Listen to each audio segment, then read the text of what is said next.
Resumo do capítulo 4. Comportamentos exóticos. O texto relaciona os comportamentos exóticos à dependência psicológica do hábito de queixar-se, entendido como um morbo que traduz insegurança e instabilidade emocional. Essa dependência, quando alimentada, conduz a estados perturbadores que poderiam ser evitados por meio do cuidado na elaboração das ideias e pela manutenção do otimismo ao observar as ocorrências da vida. O queixoso, nessa perspectiva, perde o endereço de si mesmo, porque abandona o trabalho interior e se transfere para a fiscalização da conduta alheia. A necessidade de aparecer ganha então um aspecto compulsivo, e o paciente se esconde por trás de uma postura mentirosa de vítima ou, no extremo oposto, por trás da fantasia de ser portador de uma conduta inatacável. Desse modo, escorrega para um vício acusador que, em vez de aliviar, agrava o distúrbio no qual se encontra. A fixação no erro, e apenas no erro, de modo semelhante à ideia popular de quem enxerga uma agulha num palheiro, altera o comportamento, porque a pessoa perde a linha convencional do que é correto e saudável, e passa a viver de modo alienado. Nessa alienação, cultiva exotismo, se dá espaço ao inconsciente, de onde emergem repressões que se transformaram em mecanismos de afirmação da personalidade. Em contraste, o texto afirma que saúde é, em essência, um estado de bom humor, com tolerância estável diante das excentricidades e dos erros alheios. O homem saudável se destacaria pela harmonia e pelo otimismo em todas as situações, mantendo-se equilibrado, sem azedume perturbador, sem ademanes chamativos e sem manifestações anômalas que busquem chamar atenção. A doença, por sua vez, é caracterizada como inarmonia em qualquer área da pessoa humana, gerando distúrbios que podem aparecer no corpo, na mente e nas emoções. A insegurança, a frustração e os complexos de inferioridade, ao perturbarem o equilíbrio psicológico, transferem-se para reações nervosas e se manifestam como contrações musculares, fixações e repetições de gestos, palavras e condutas alienadoras. Com o agravamento, essas expressões podem degenerar em psicoses compulsivas cada vez mais constritoras, num curso progressivo de desajuste. O texto descreve o excêntrico como alguém atormentado e ególatra, frágil, mas disfarçadamente indiferente, temeroso e por isso imprevisível, insensível porque se recusa a enfrentar-se. Ele ignora os outros e adota comportamentos especiais como forma única de liberar conflitos que o confundem e o inquietam. Nessa linha, a psicoterapia reajustadora é apresentada como necessária, propondo revisão de valores culturais e sociais e envolvendo o paciente no grupo familiar e nos problemas da comunidade. O objetivo é romper a carapaça da dissimulação e conduzi-lo a assumir responsabilidades que dizem respeito a todos, para que se torne célula harmônica e ativa, em vez de permanecer num processo degenerativo e ameaçador.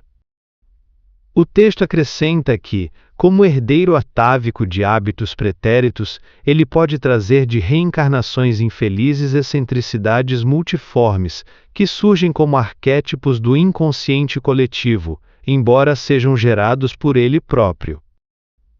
Nesse campo, o capítulo menciona distúrbios do sexo, nos quais a psicologia se sobrepõe à morfologia, e aparecem biótipos extravagantes que chamam a atenção pelo desvio de conduta. Isso ocorreria por um fenômeno psicológico de não aceitação da própria realidade, levando o indivíduo a compor uma personificação que agride os outros e, ao mesmo tempo, realiza um processo de autodestruição. A exibição não seria apenas uma maneira de assumir o estado interior, mas também de chocar, como se fosse revolta contra o equilíbrio entre mente e corpo, e entre emoção e função fisiológica. Por extensão, a compulsão psicótica pode levá-lo a uma extroversão exagerada nas formas de comunicação com o mundo exterior, como tentativa de pôr para fora conflitos que permanecem mascarados em expressões que parecem ao paciente afirmar sua identidade perante si e perante os demais. Em contrapartida, algumas personalidades exóticas seguem o caminho oposto e se isolam onde quer que estejam, evitando o relacionamento com o grupo, numa postura excêntrica de natureza egoísta. Exigem consideração que não oferecem a ninguém, pedem auxílio que nunca retribuem, demandam gentilezas que não praticam e assim se mostram rudes, mal-humoradas, insensíveis e presunçosas. Essa fase é descrita como mais avançada e requer terapia mais profunda. Nesse estágio, os sonhos são marcados por uma necessidade tormentosa de realização planificadora que não se concretiza, e devaneios íntimos povoam o campo onírico, com transtornos e pesadelos que aumentam a inquietação mesmo quando a consciência está lúcida. Ao mesmo tempo, fatos da infância ressurgem de modo fantasmagórico, e destaca-se a imagem materna, seja excessivamente dominadora, seja tragicamente benévola. Essa mãe teria transferido para o filho as próprias frustrações e procurado realizar-se nele, desejando para o ser querido a felicidade que não viveu, configurando um padrão maternal neurótico. A psicoterapia, então, deve apoiar-se na conscientização do paciente para que ele assimile novos hábitos e se empenhe em harmonizar a natureza interior com a realidade exterior. Isso implica exercitar o convívio social sem a tentação de destacar-se, aceitando ser uma pessoa comum, identificada com objetivos normais da vida, escolhidos conforme as próprias aptidões, e trabalhando com esforço a modelagem de uma nova personalidade. O texto acrescenta que o desenvolvimento da criatividade contribui para o ajustamento e para o enriquecimento interior, capaz de anular condicionamentos viciosos. E afirma que o acompanhamento atento do psicólogo e do analista pode favorecer o encontro com o eu profundo e seus conteúdos, permitindo libertação das heranças neuróticas e dos condicionamentos psicóticos. Por fim, conclui que homens e mulheres saudáveis mantêm comportamento ético, sem pressão, e tornam-se comuns sem se vulgarizarem.